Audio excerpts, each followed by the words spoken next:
also as biological beings, we are already technologized. The fact, of course, that we have these huge brains, Yeah. that we have this multifunctional paws, for instance, and that we stand upright, etc., etc.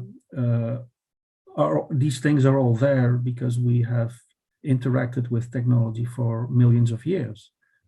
Technology has an ontological effect, right? It's profoundly altering, our very way of being. And that's the point that Stiegler is constantly making. What he claims is that it is very much, let's say, a destructive process or entity, because it produces what he calls entropy, right? And entropy is, of course, a concept coming from thermodynamics, and that is the tendency of things to decay or to spread out, right? And if you look at the planet, at the Earth as a living planet, it is a unique entity because it has produced a lot of anti-entropy or negantropy. Life is a very complex thing. Organisms are very complex. So something happens on this planet, something that we do not really completely understand, but that we try to understand physically and thermodynamically. There's a huge production of entropy, right? That's what animals and plants are. They are, thermodynamically a way of producing negantropy, which itself serves the production of increased entropy, right? Yeah. But it now produces a situation where entropy is increasing. And that's a problem, right? Because if we continue with this, we will end up, destroying the planet.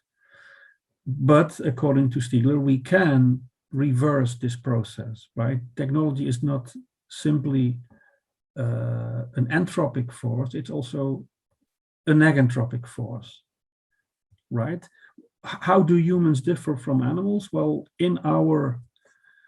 what we have done, we have inserted, so to speak, technological infrastructures in our biosystems. And the biosystem is, thermodynamically spoken, simply a way of deferring entropy, right? A very complex way of a very complex process. Postponing our death.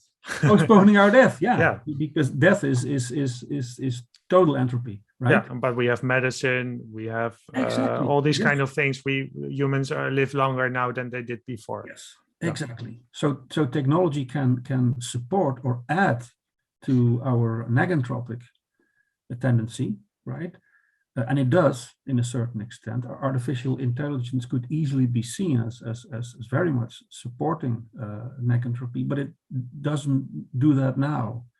Technology at the moment is more and more increasing entropy, which is why Stiegler also talks about the Anthropocene as the Entropocene, as the age of increasing entropy. Yeah.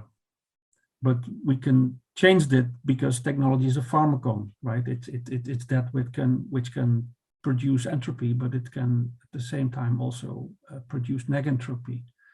So we need to invent ways in which to much more intelligently and carefully operate with these technologies.